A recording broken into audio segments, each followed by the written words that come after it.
This is Creatives Incorporated, where we take a look at the process and inspiration of creators. I'm Travis, your host, a location sound mixer and commercial photographer based in Pensacola, Florida. Today is Quarantine Special 6 with guest Stephen Baker. Beyond succeeding in the burdensome task of being one of my mentors, Steve is a well-traveled media professional with 30 years experience working in diverse roles as an in-house and freelance producer, director, camera operator, with a focus as a sound mixer for the past decade. Steve has worked on shows from America's Got Talent to House Hunters and on projects for the NFL, Nat Geo, the Weather Channel, Destination America, and HGTV. Steve, how are you doing today? I am awesome, brother. Thank you very much for having me. Man, I'm glad you could join me on short notice. And so I want to make a note for the audience that depending on when they're listening to this, the show might seem out of date for some references. So we are recording this on May 29th, 2020. And to kick it off, I want to talk a little bit about your early life. So as an adult, you started serving in the Coast Guard before you spent some time as a postal worker, correct? Yeah, I went to high school in a little town on the West Coast in California called Lompoc. I'm a space brat, so my dad worked at Vandenberg Air Force Base there, and I couldn't wait to get out of town. So as soon as I got out of town, I took the first bus to the Coast Guard boot camp, which was at that time in Petaluma, California. I went through boot camp, then was stationed on a ship in Honolulu, Hawaii. For a while, and then went to radio man school, got into the communications business, and did a lot of search and rescue communications. Spent 6 years in the Coast Guard before they decided that I could no longer go to sea because I have Crohn's disease, and they kicked me out of the Coast Guard. So I took my disability advantage and went to work for the U.S. Postal Service as a letter sorting machine operator. Basically, a little machine arm would drop one letter in front of me every second, and I would have a 20-key keyboard that I would type in either the first three numbers of the zip code or the last three numbers of the zip code. And did that for 4 years. Couldn't stand it. Hated it. So I decided I was going to get into the entertainment business sometime around, 1989. Yeah, and so what was the hardest part, you'd say, about transitioning from kind of that stable government job to kind of the more fluid employment, is the nice way I'll say it, of working in media? I was married with 3 kids and a little older than most. I was about 29 at the time. I had gone to Full Sail down in Florida. And, so I was motivated to be successful immediately. Those people who know about the entertainment industry, that isn't always the way that it is. You get into the entertainment industry, you have to work your way up. But I didn't have time for that because I had 2 kids who at the time were, I believe, 10 and 8. So I was motivated. So it was very, very hard. It was hard to find a full-time job and be able to take care of my family and all that kind of stuff. But I just persevered, and I set out with the attitude that I was going to be the best that I could be at whatever they asked me to do, and hopefully somebody would hire me, which eventually they offered me a job. That's great. And to piggyback off something you just kind of brought up, let's talk about Full Sail back in 1989. How was the culture and the education at that school at that time? And to expound on that, how do you think it's different for those learning the craft now? Whoa, Lord, that's a deep subject. I will say that I was in either the first or second video and film class that Full Sail actually had. And at the time, Full Sail was in one small half block of Winter Park, Florida. They had a very small television studio with a linear 1-inch post-production suite. They also had their Neve recording studio and a whole bunch of other smaller studios. At the time, Full Sail was very much a recording engineering school. And since I have a background in songwriting and music, I I really went to Full Sail with the idea of being a recording engineer, but recognized that I had a wife and kids to take care of, and so it was offered up, or it was suggested that maybe I would enjoy going to this video and film program that they were just starting up. At the time, it was called the Video and Film Comprehensive Program. They weren't even giving out degrees back then. It was just a 9 to 10 month certificate program. Gave you all the basics of what you needed to get out into the world and start working. The number one thing that they taught back then that I will always remember is just having a good attitude and being willing to do just about anything you want to do. Today, they're 5, 6 city blocks in greater Orlando, with extra facilities outlying all over the place. I'm really, really jealous, to be honest, for the students who get to go there now, because they've got so many more tools and so many more resources for video and film than they ever had when I was there. But by the same token, too, they're pushing many, many more kids through that school. So without actually going there, my impression is that, with the volume of people that they're pushing through there, the kind of one-on-one attention that I got and intense education that I got when I was going there versus what they've got going on now, I don't know how to compare it because I haven't experienced it. But I will say that throughout my career, I've met several people who have been looking for jobs who were Full Sail grads, and there's a different culture and different attitude, I think, that comes out of the kids now than did back then. For instance, I would say that of my very small class of about 30 people, there's only 5 of us left working in the business in any way, shape, or form. The classes, I don't know what the classes are like at Full Sail now, but I'd be very interested to know what the ratio of actual working students is to those who are out shoveling ice cream while they're making their own independent films.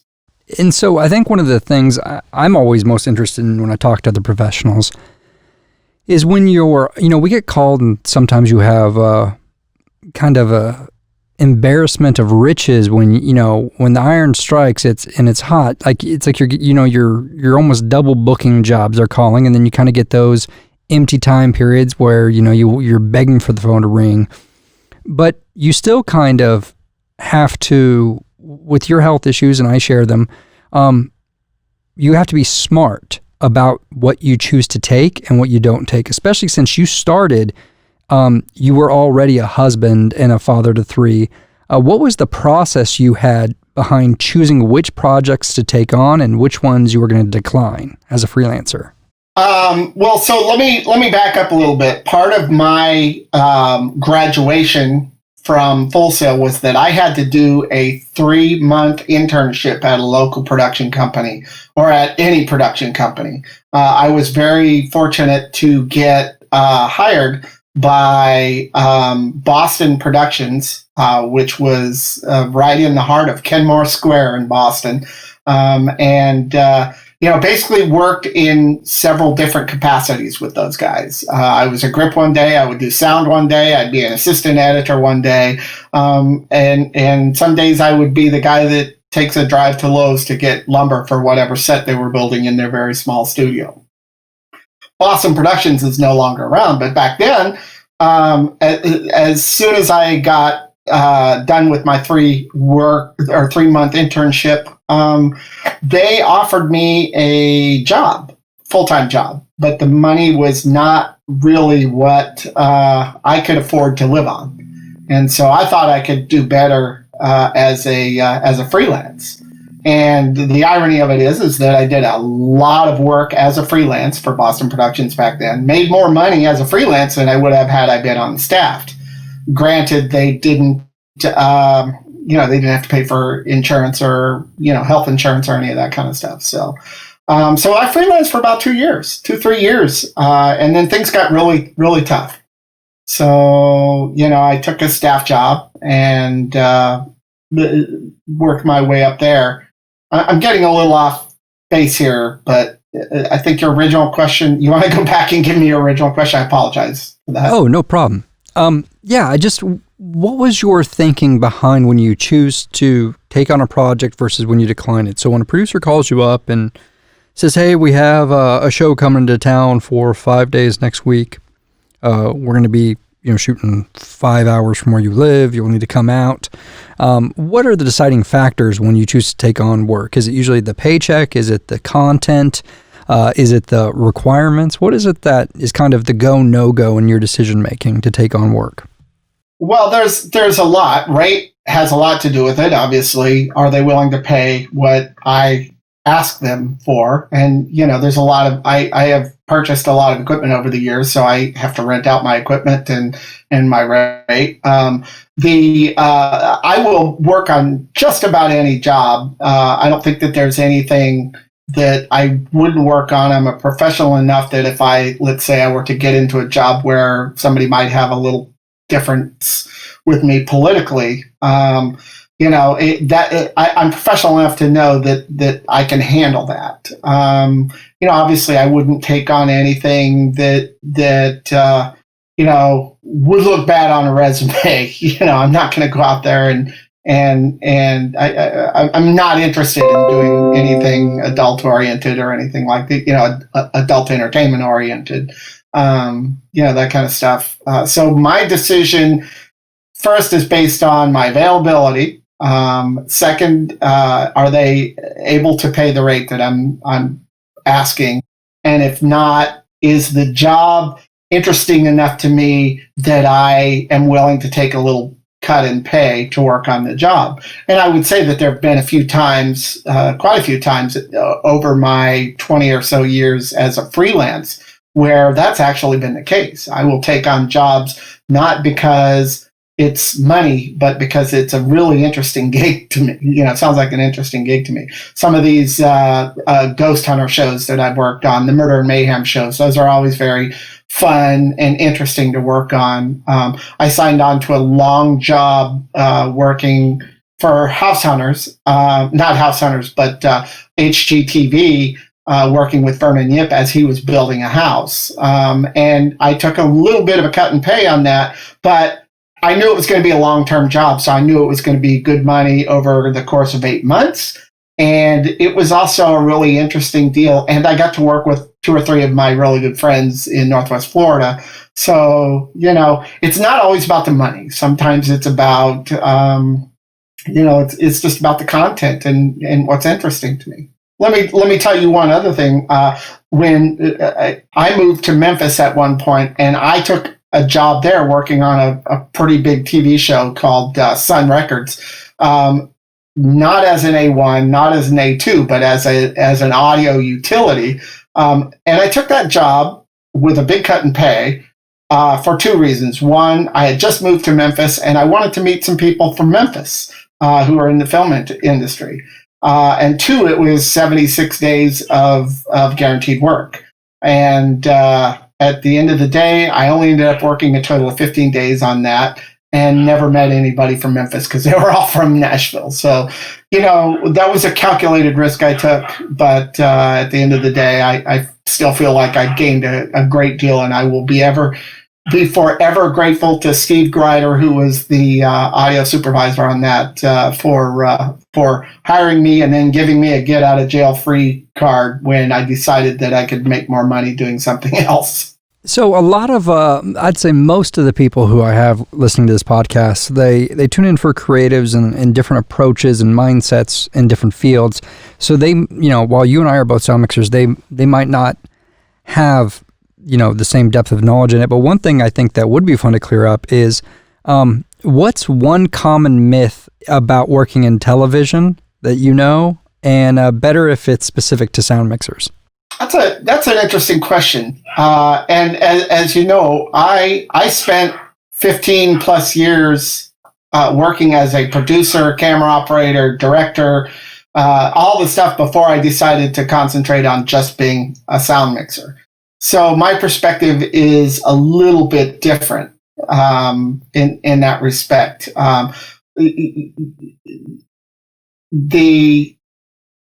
I totally lost my train of thought. I'm sorry. No, it's fine. Ask me the question again real quick so I can... Yeah, what's one common myth about working in television? That you're going to be a director as soon as you walk on the set. I think, and this is more towards students, I think everybody thinks that, they go to film school or they go to Full Sail or they have that they're automatically going to be a director.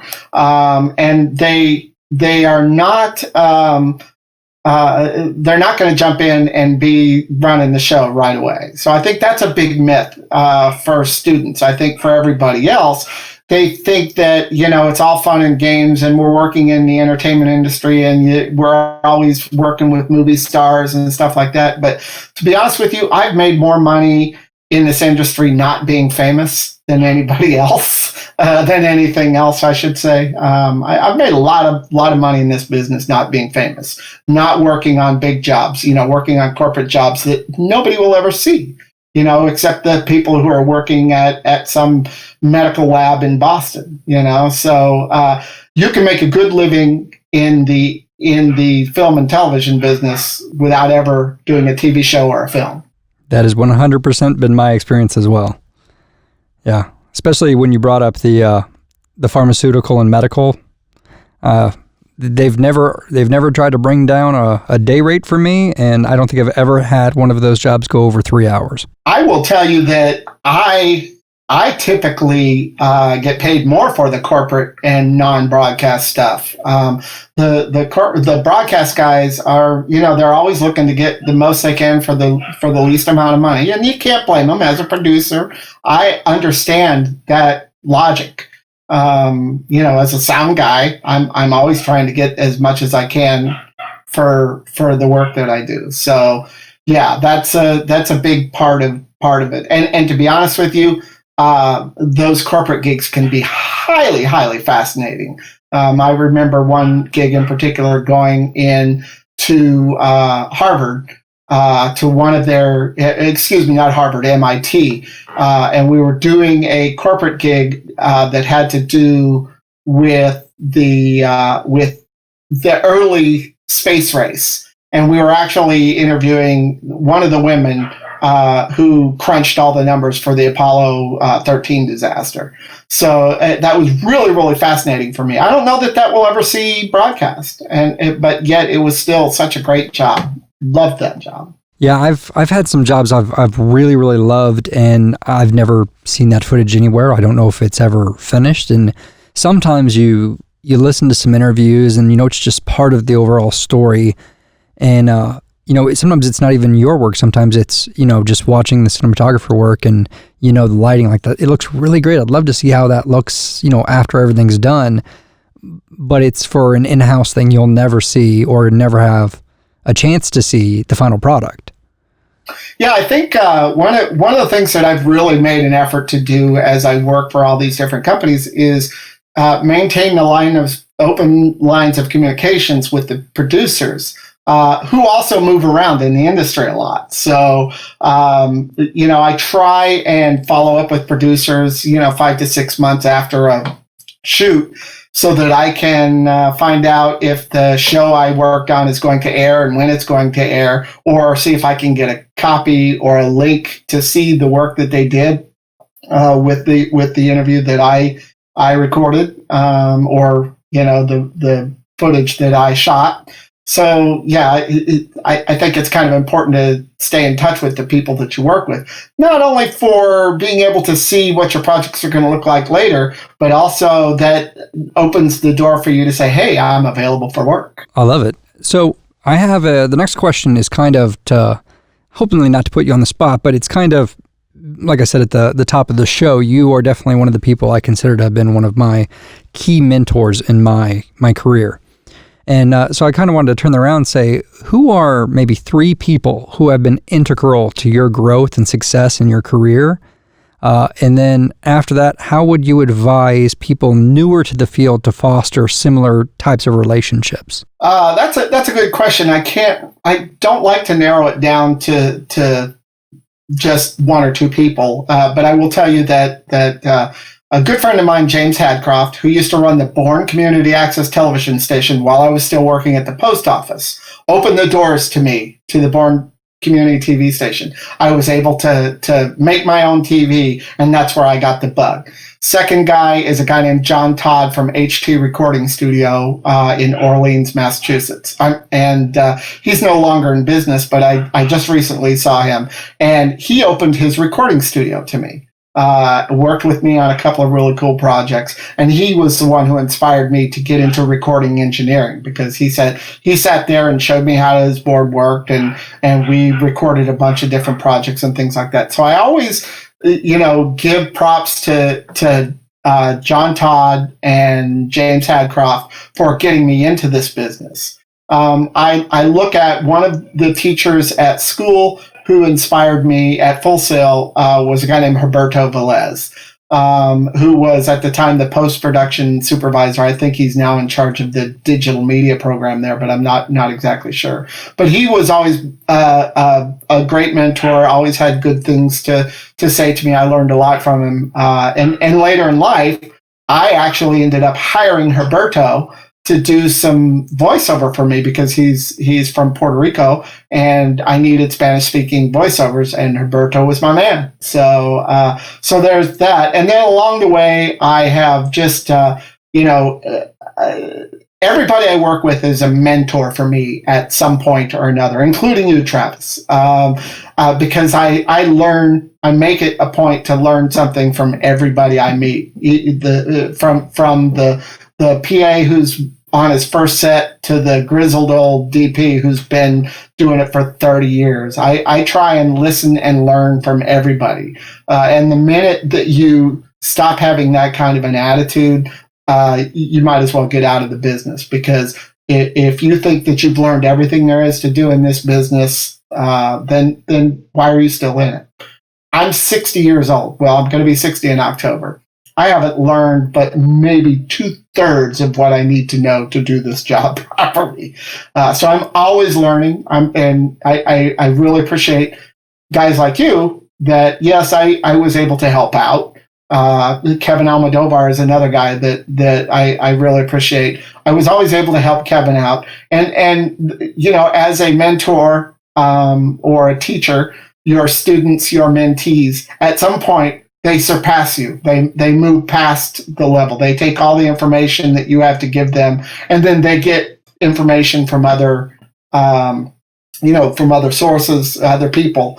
And all of a sudden, I start calling Travis for questions about microphones, or Kevin about director of photography stuff, or just lighting stuff, or just the other day I called RJ Murdoch because I needed answers about a specific program that we've been using for years, but I haven't used it in a while because I haven't done any video editing in a while. And so, I learn from everybody. I think it's wonderful. I think that's wisdom. And I think that's what you said is, that is probably one of the number one attitudes and pieces of advice I hope people take away from this episode is, regardless of what field you're in, no matter what level you are in that field, always be open, always learn from everyone. And the moment you stop learning is the moment you stop progressing. Yeah, and don't be afraid to ask questions, but know when to ask questions, and that's one of the things that I learned at Full Sail early on, is that never be afraid to ask the question, but there are right and wrong times to ask the questions. If you've got a helicopter shot going on, and somebody's hanging out the side of a window, it's not necessarily the time to be asking about which lens they're using. You know what I'm saying? So you have to be judicious about gathering that information, but don't be afraid to ask. And the other thing that I've learned is that if you present yourself on set as a guy who is willing to learn and willing to do, people are willing to share, but if you present yourself as, oh, I know all that, or you don't need to tell me how to boom this shot. I got it. I'm not sure that I want to expend a whole lot of energy training someone who's not willing to learn. And by the same token, too, there are people in this industry who are not willing to share their information. And so I've made a lot of choices on jobs that I take based on the people that are working with and whether or not they're, free with their information. I surround myself with people of like mind who are collaborative, willing to share their information, are not going to be threatened by me or, not threaten me in any way. And I don't mean that physically. I just mean, as much as I like you, Travis, I don't think you and I will ever be competition because you're down in Florida and I'm up here, and even if you were up here, it wouldn't matter. I don't feel threatened by you because we have this symbiotic, collaborative relationship. Absolutely. Yeah, that's how I feel about it, even with the sound mixers that are still down in this area. Typically the calls I get are not the same calls they would get. And the calls that they're called for, those people don't typically call me, but when one of us isn't available, we do refer out to the others. So it is, like you said, it's more symbiotic than competitive.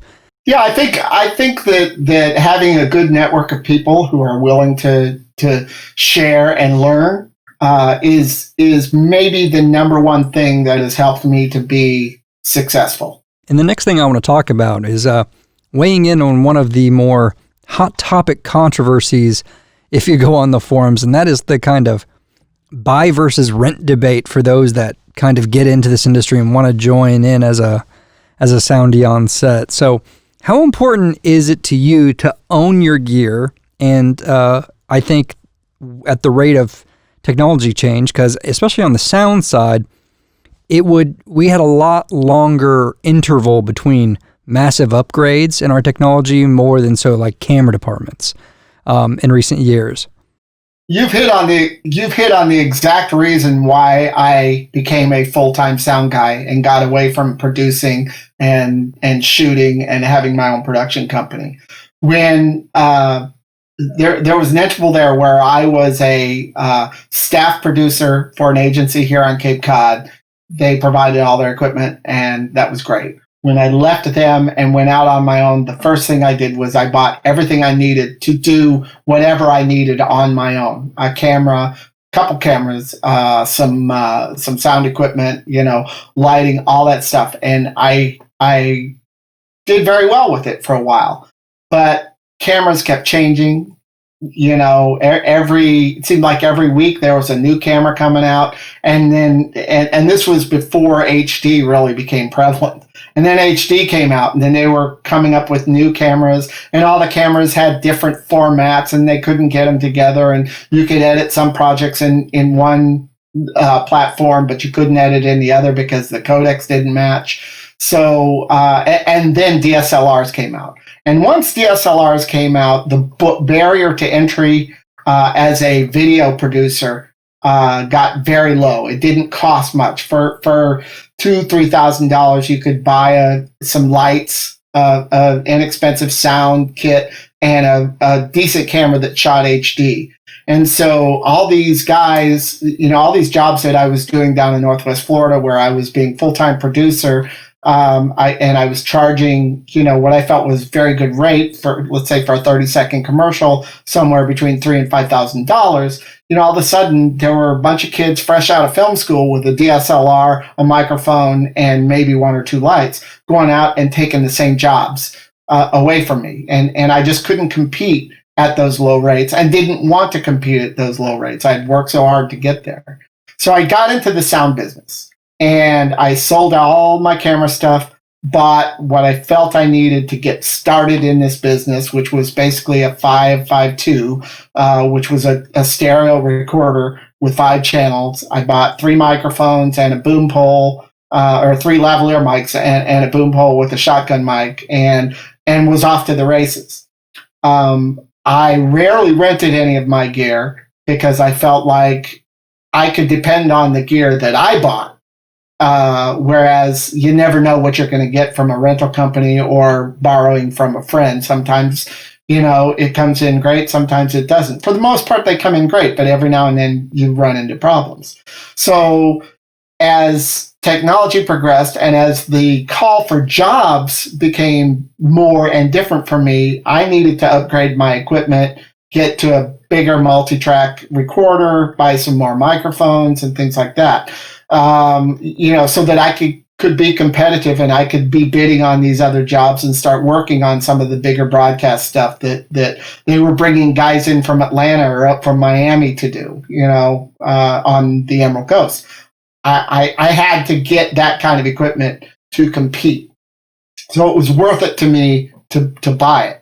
But the one philosophy that I've always had about equipment is that I don't buy it unless I can afford it and I have the money to do it. I don't want to go into hock for equipment if I don't have to. It's just kind of the way I was brought up, I guess. But so I'll be honest with you, I haven't changed my mixer now. I think my mixer is maybe 7-8 years old.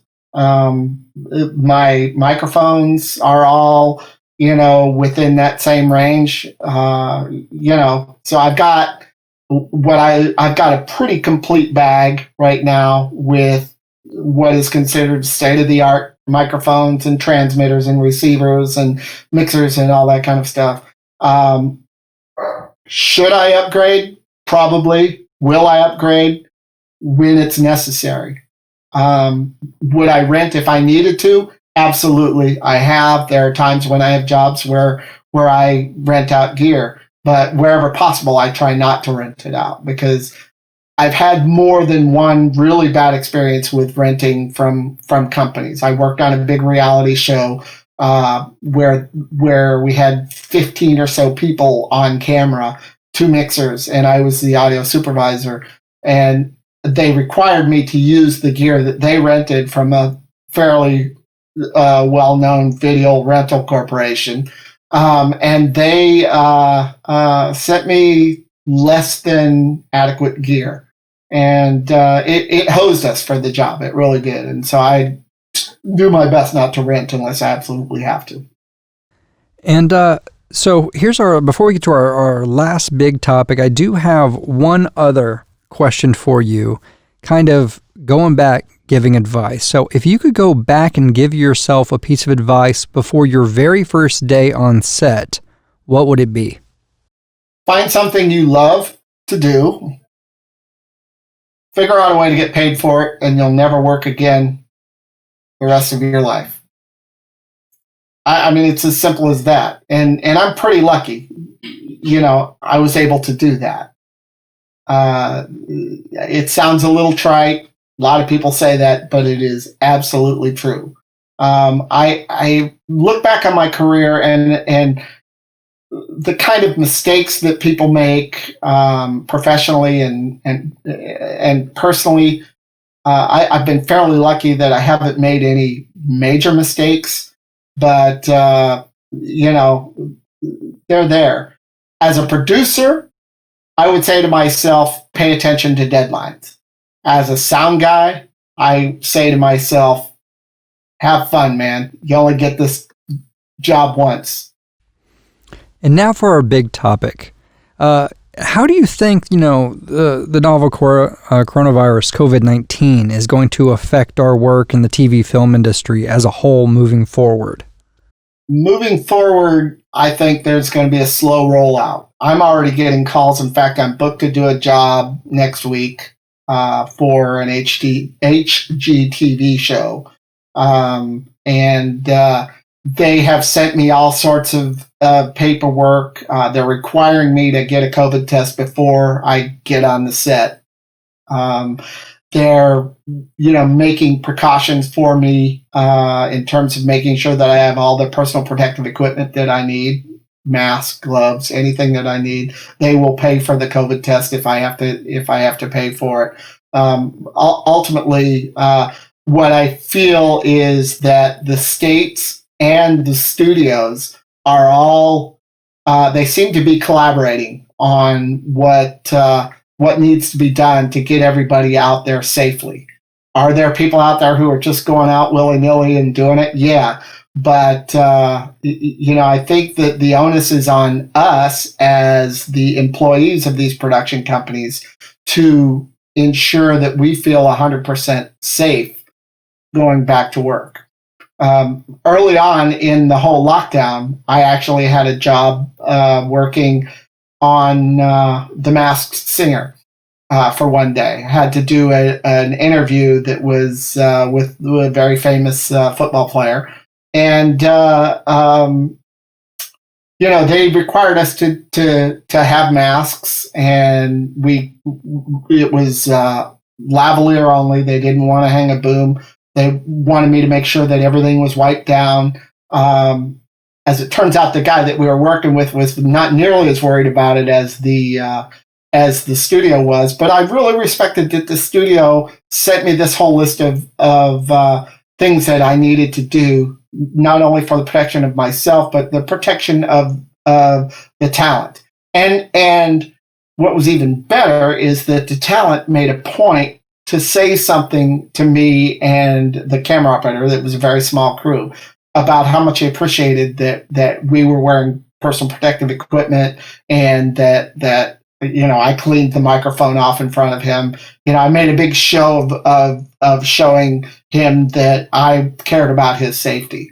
And I think moving forward, that's something that we're going to have to do as sound people, as makeup people, anybody who have to get within 6 feet of people. We need to be respectful to these people and understand that they're just as scared about getting this silly thing as we are. Yeah, I agree. And I think we're going to have a bit of a recoil as we get up to speed with the industry. But I think a lot of these hygienical things that we're taking with our kits, I know some of the shows and people getting back up, they're parsing out kits so that there's never sharing of transmitter or lav crossing between talent at any point on a show now. In the past, what I've been able to do is I can, if we have, say, 7 talent, but if no more than, say, 4 are mic'd at a time, well, I can get by with only having 4 or 5 lavs and transmitters in my kit. But now I probably wouldn't be able to take that job because they would want you to have one dedicated to each person, unless it's a separate day on set where everything can be cleaned between. So I'm wondering if that is going to be something that fades away in time, or if that's just going to be new standard operating procedure moving forward for health procedures. Well, like the little plastic plexiglass in the stores, and all these other little measures in restaurants and stuff like that. I think that there's going to be a new paradigm here. I think there's going to be a change, and some of these things that they're putting into effect now are going to stay with us. Are we going to be required to carry 15 lavs in our kit? Because we've got 15 guys. I don't know. I kind of doubt it. I personally will rent, but I will rent with an extra day attached, so that so that I can clean it up just like I would my own gear for my own personal satisfaction, that the gear is clean. Anything that I'm handing over to somebody else is going to be clean as if I owned it myself. So, there are things that are going to change. I'm of the mindset, by the way, that we're not over this by a long shot. Is it too early for the entertainment industry to be opening up? I don't think it's too early. I think we're opening up just on time, as long as we do it safely. But I fear that some of the cities, like down in Florida, maybe in New York or Atlanta, where they've quickly opened up the state, and there's a lot of people coming in and out, and there's the chance that people who don't know they're infected are going to reinfect it. We're starting this curve down, but it's coming back up. And we can talk for days about, really what's going to happen with COVID. But I think where the production industry is concerned, it feels to me like everybody is being highly cautious. I mean, I think production companies are making sure that they have the right insurance so their workers are protected, so talent is protected. I really loved reading an article the other day about what Tyler Perry is doing with his talent, flying them in on private jets and making sure that they feel 100% safe on the whole thing. And I think if people follow those examples, the Film Florida people have been unbelievable in terms of how well they've done with creating some guidelines, which I think they were a little ahead of the power curve on all that stuff. It's interesting to me because I haven't seen much from any of the other states that I've worked in, but the Film Florida people have just really, really been ahead of the power curve, and with good, sensible guidelines for opening up. So I hope that what I really want to see is everybody get kind of on the same page, because right now I think people are still just kind of winging it, trying to figure out what the best way they can get their productions rolling again. There's a lot of money that's not being made right now. Yeah, I agree. And people are, they're eager to get back to work. They're eager to get productions. We're losing a lot. There's only, I think, so much time before production shift back into gear before they have to, I think, be just canceled permanently and just skipped over. I think they do have a shelf life. Some things can be shelved indefinitely and then gone back, but I think you certainly wouldn't be able to go back with the exact crew, regardless of if the production starts back up, certain crew won't be able to join back with it. So as long as we ease back into it and ease back into it smarter, I think it's fine to start doing that. I think we're going to start seeing a shift in maybe how much travel crew is brought in. They might start trying to hire more local crews maybe because of this, so they're not having people travel as much during this time. And then perhaps we might see a slightly extended approach to keeping crews as small as possible here for the next year before they start enlarging again. I absolutely agree with you. I feel like there's a there's a trend. There's been a little bit of a trend for that already. We lucked out in some respect that this COVID-19 thing really started ramping up around November, December of last year, when everybody goes on hiatus anyway. And the shows kind of shut down for the holidays and all that kind of stuff. And then when they came back up, the doors and people were starting to open doors up. These productions were, for me, was right about the time, they normally kind of get rolling in March is when my phone starts ringing again, sometimes early February, but in March. And so, we haven't lost a whole lot of time, but I think because, especially if you look into the reality TV world, where people have to go into restaurants or go into other people's homes, or, I doubt you're going to see the big kind of MTV spring break kind of garbage that we used to see very much, or big concerts and things like that. I think there's still a lot of great big questions out there that have yet to be answered, and everybody's looking to everybody else, for leadership and for suggestions on how to do it. I think it's ultimately going to end up being a collaboration between the people who want the production done and the people who do the production. I think guys like you and me, if we get out onto a set and we find ourselves in a unsafe environment, the onus is on us, not the production company, not the Film Florida or anybody like that. It's on us to make sure that we tell the people that we are working for that we don't feel safe and why we don't feel safe. And it has, and it's not just COVID-19. It's anything. I've worked on 2 or 3 shows where I've been in the middle of a really, really bad part of Mobile or bad part of Memphis, and had it not been for the fact that we had 3 armed cops with us, I would feel very unsafe and wouldn't want to be rolling around that town. So, we have to be the guardians of our own safety. I agree. Nicely said. And I wanted to thank you one more time for joining us on the podcast today, Steve. Thank you for sharing your thoughts and your process with us. If our listeners want to find you and ask you some questions or see some of the work you've been part of, where could they do that? Well, my website is stevebakersoundguy.com. All my contact information is on there.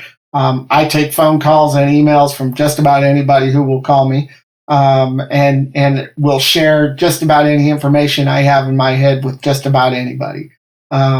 So that's the best way. I'm on Facebook. I'm not a real Twitter guy, but I'm out there. All you got to do is look for Steve Baker Sound Guy, and you'll find me eventually. Thanks for being here, Steve. Hey, can I say one last thing? Absolutely. I'm very, very proud of you. It's been a real pleasure being a mentor to you, and it's been an equally pleasant journey as you've surpassed me in a lot of things that I do, and we've become less mentor-mentee and more colleagues, and that's my goal with everybody that I work with, and I'm very proud of you and all the other guys down there in Northwest Florida, but you in particular. It means the world to me, Steve, and I'm not sure about quite catching up or surpassing you yet. I think maybe give me another 20 years to maybe get close, but I've got a lot more to learn. Saying I'm old? No, no, because I would be, to even get close to you, I think I would be your age to even start approaching it. So yeah, no, I think I'm just behind the curve still. But I am driving, and it's because of people like you that I've had any opportunity to kind of be where I am, and I hope that I've been able to pass that along and keep that same attitude for sharing and teaching and encouraging those that are getting into the industry. I guarantee you it will come back to you tenfold. I guarantee it. Thanks again. And for anybody who is joining us and would like to learn more about Creatives Incorporated, visit creativesincorporated.com and find episodes now on Spotify, Google Podcast, Anchor, Breaker, Overcast, Pocket Cast, Radio Public, and coming soon to Apple Podcasts. See ya later.